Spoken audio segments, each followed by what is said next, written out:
This is the Halacha Minute on Jewish Coffee House. Now here's your host, Rabbi Ari Enkin. Hi everybody. Today we're going to talk about the Shabbat morning Kiddush. Although most people begin their recitation of the Shabbat morning Kiddush with the verse V'shamru b'nei Yisrael et ha-Shabbat, and it's a lengthier Kiddush, or maybe something slightly shorter, beginning the Kiddush from the words Zachor et Yom ha-Shabbat lekodsho. But there's a widespread custom to forego the more formal Shabbat morning Kiddush in favor of a very brief Kiddush, consisting of only a few words, followed by the Borei Pri Hagafen blessing. These few words, as you might have seen at a synagogue Kiddush perhaps, are Al Kain Beirach Hashem Es Yom HaShabbos Yikadshehu. Then we go into Savri, and everyone's eating within 15 seconds of this Kiddush being made. Now the use of this shortened Kiddush formula is somewhat problematic, considering that it's not a complete verse. It's merely a fraction of one. Indeed, there's a general rule that it's forbidden to use, recite, or divide any verse differently from the way it is written in the Torah. A number of explanations have been offered to justify the use of this Al-Kain short Kiddush formula on Shabbat morning. Some suggest that the prohibition against reciting an incomplete verse only applies when one is halachically required to recite the entire verse. The only thing that is truly required in order to fulfill the mitzvah of Shabbat morning Kiddush is the Borei Pri Hagafen blessing. Everything else is extra. All other Kiddush formulas and additions are simply a matter of custom and are essentially only voluntary in nature.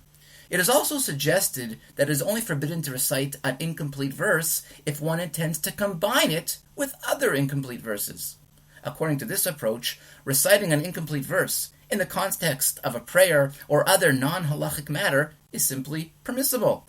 It is also suggested that since Shabbat morning services are longer than usual, and it's forbidden to go without eating past midday, the Al-Ken Beirach formula evolved as a quick and efficient method to allow the congregation to eat promptly following services. So too, although the Al-Ken formula is an incomplete verse, it follows a word that is read with the etnachta cantillation, the etnachta trop in the Torah.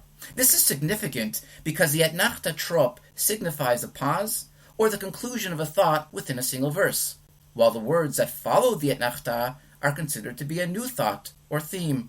It is therefore permitted to recite the words that follow an etnachta trop independent of the words that preceded it. Finally, in generations past, there was a custom to merely recite the words Baruch Mekadesh HaShabbat, followed by the blessing over wine. That was the Shabbat morning Kiddush. As the Al-Ken Beirach formula is liturgically similar to Baruch Mekadesh HaShabbat, it might just be that the Al-Ken Beirach formula was instituted as an alternative to this original formula. There is also a custom for the one reciting Kiddush on Shabbat morning to say the full Kiddush text quietly to himself, but to begin the audible recitation of Kiddush from the words Al-Ken Beirach.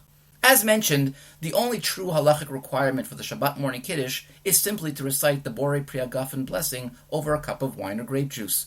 Indeed, since the Shabbat morning Kiddush is rabbinic in nature, and its requirements are actually quite minimal, as opposed to the Friday night Kiddush, whose recitation is biblical in nature, and there's many more requirements, it is referred to, nevertheless, as the Great Kiddush. Therefore, those who have the custom to simply recite the Al-Ken Beirach formula are certainly entitled to do so, but those who don't have that custom should probably not begin to use it. Thank you for listening. See you again next time. For more information about Rabbi Ari Enkin, to purchase his books, or to invite him to your community, go to www.rabbienkin.com.